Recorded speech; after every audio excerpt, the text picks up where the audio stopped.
ఏం చేసావు నువ్వు? ఏంటి నువ్వు చేసింది?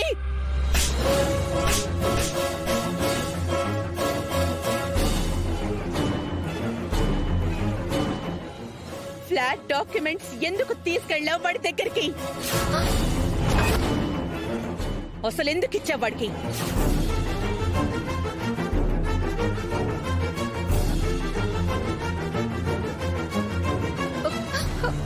అమ్మా,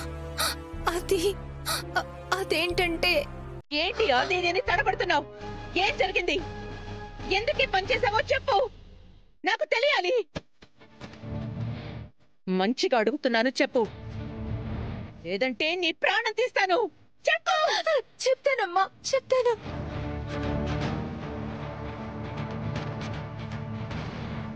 చెప్పు. నేను ప్రకాష్ అనే ఒక అబ్బాయిని లవ్ చేస్తున్నానమ్మా.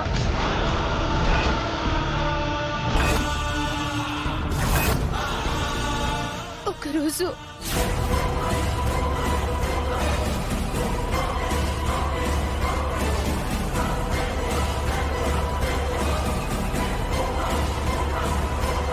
వన్ అవర్ లో రాకపోతే నెక్స్ట్ నీ పరిస్థితి వేరేలా ఉంటుంది.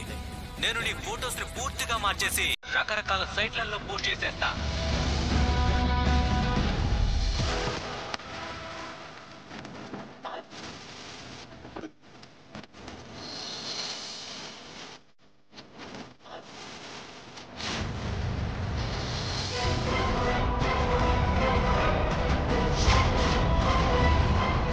రిసార్ట్ లో వాణ్ణి నేను చంపినప్పుడు ఇంకెవరో చూసారంటమ్మా.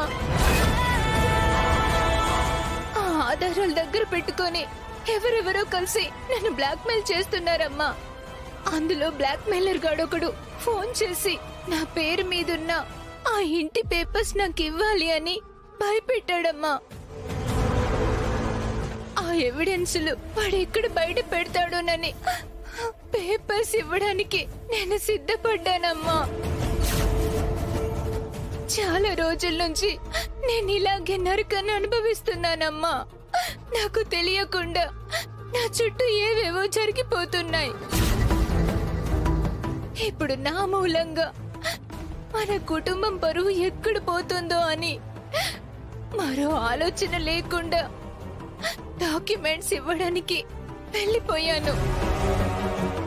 అసలు నా జీవితాన్ని సర్వనాశనం చేసిందే ఆ బ్రహ్మ రాక్షసి ఆనంద భైరవి.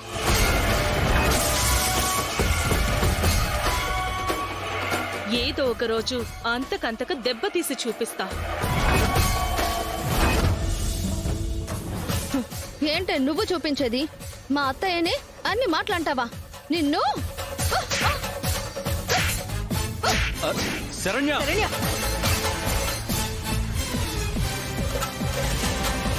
ఇంతవరకు కొట్టకుండా వదిలేస్తుంటే నీకు తమాషా అయిపోతుంది. నా మీదే చేయి చేసుకుంటావా? నీ సంగతి చెప్తా. ఏంటే నువ్వు నా సంగతి చెప్పేది?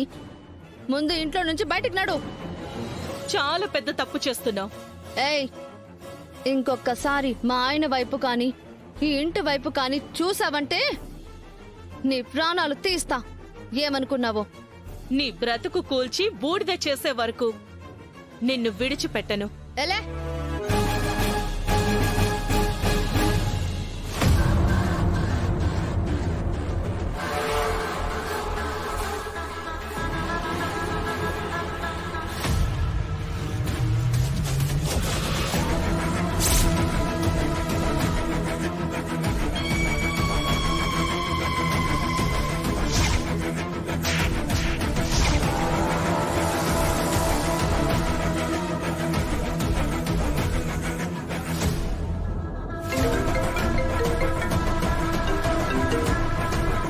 చెప్పు సమీరా. నేను మీ ఇంటికి వెళ్ళాను దర్శన్. మన శరణ్యే కదా, పాపం ఇలా అయ్యిందే అని చూసొద్దామని ఇంటికి వెళ్ళాను. అక్కడ తను నన్ను కొట్టి పంపించేసింది. అయినా నేనేం తప్పు చేశాను దర్శన్?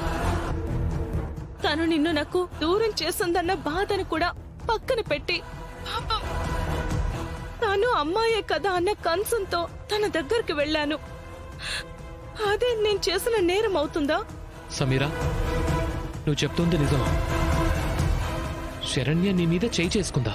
అవును దర్శన్, నాకు చాలా బాధగా ఉంది, చాలా అవమానంగా కూడా ఉంది. అది భరించలేకే నేను నీకిలా కాల్ చేయాల్సి వచ్చింది.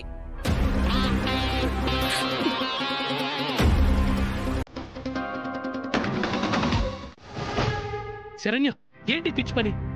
మీరు నా ప్రవర్తనని ఎలా అనుకున్నా నేను చేసింది తప్పు కాదని నా మనసుకి తెలుసు కాబట్టి మీ ముందు ఇంత ధైర్యంగా మాట్లాడుతున్నాను.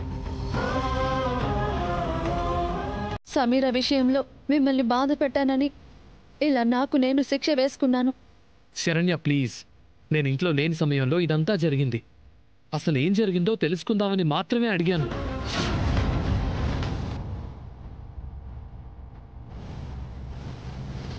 అడిగానని బాధపడకు.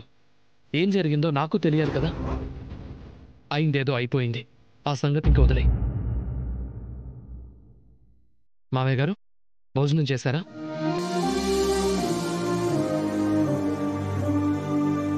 పర్వాలేదు బాబు, అమ్మాయికి బాగోలేదు కదా, చూసి వెళ్దామని వచ్చాం. మిమ్మల్ని ఇలా చూస్తుంటే కడుపు మనసు రెండూ నిండిపోయాయి. చాలు బాబు, చాలు. మాకీ తృప్తి చాలు. వెళ్ళొస్తాం బాబు.